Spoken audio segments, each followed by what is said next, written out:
C'est un drôle de bateau qui navigue au large de la route du littoral. Un bateau au pavillon norvégien. Depuis le mois de mai, cette barge installe 2 câbles haute tension à 3 km des côtes et à 100 mètres de profondeur. Une opération délicate nécessitant le travail de spécialistes. Dans la cabine de contrôle, les ingénieurs ont un œil sur toutes les étapes de l'opération. The turntable going around, which is operated by a person with communication to. La table tournante est activée par une personne. Elle communique avec une autre machine qui pousse le câble en avant. Ensuite, il y a un assemblage avec des coquilles de protection en acier. Elles viennent renforcer le câble sur les premiers kilomètres à une profondeur de 50 mètres. Et puis le câble est déroulé très lentement sur les fonds marins.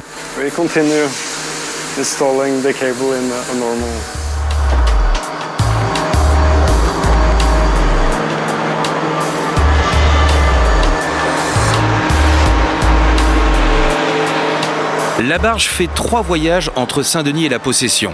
Les 2 câbles de 17 km de longueur chacun sont installés et renforcés pour qu'ils puissent résister au fond marin. Les équipes se relaient jour et nuit car le câble doit être déroulé progressivement. Les employés dorment sur le bateau-hôtel qui suit la barge en permanence. L'équipage est constitué de travailleurs de tous horizons.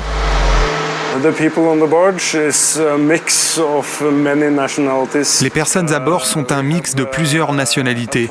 Nous faisons des relais puisque nous travaillons 24 heures sur 24. Pour chaque relais, il y a 42 personnes qui travaillent. Il y a des Norvégiens, des Anglais, des Finlandais. Mais il y a aussi des travailleurs locaux qui nous assistent. Ils nous aident à assembler les coquilles et à préparer les opérations. Plusieurs nationalités se relaient, mais l'entreprise est bien française. Même si pour ces opérations maritimes, c'est la filiale norvégienne qui se charge de la conception et de la réalisation. Nos activités de cap sous-marin sont essentiellement gérées en termes de projets de production et d'installation par nos usines norvégiennes, nos équipes norvégiennes, qui sont hautement spécialisées depuis des dizaines d'années dans ces activités. Donc le câble a été préparé avec des équipes commerciales françaises, avec les gens de l'EDF, mais ensuite il a été organisé en termes d'ingénierie par les équipes d'ingénieurs de Norvège, et puis ensuite on a préparé cette barge spécialement pour ce projet, qui est une barge qui a été remotorisée pour le projet, pour être stable sur les conditions marines qui sont celles de la Réunion. Tout ça a été fait, organisé en Norvège. On a transporté la barge, remorqué la barge autour du continent africain pour arriver à se poser sur place. La barge est en mission pour quelques semaines. Une fois les câbles installés, l'électricité produite au port sera mieux acheminée vers les foyers du Nord. L'étude du projet a nécessité 4 ans de travail. Plusieurs solutions existaient pour renforcer la liaison entre la Possession et Saint-Denis. Nous avons procédé à la soumission du projet aux autorités compétentes. Nous avions proposé 3 possibilités avec différents avantages et inconvénients. Une solution en aérien, une solution par la route du littoral actuel et une solution en sous-marin. Le choix s'est porté sur une solution sous-marine pour un meilleur compromis technico-économique et environnemental. De retour sur la terre ferme, direction la tour de contrôle du réseau électrique réunionnais.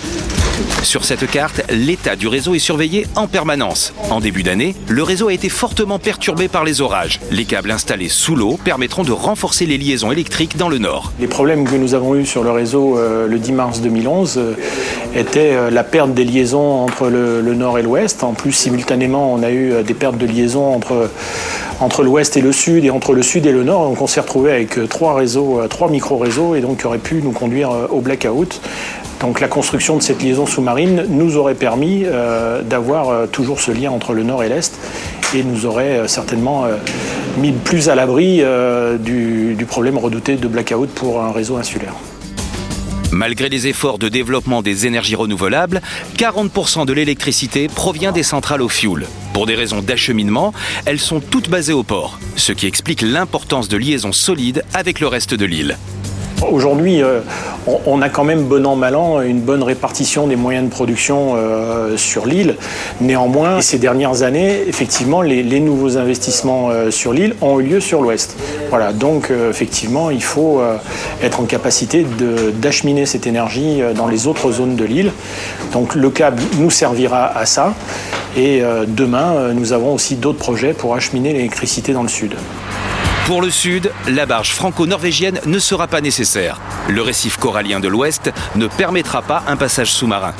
Une fois leur mission terminée entre la Possession et Saint-Denis, les experts norvégiens ont pu rentrer à la maison.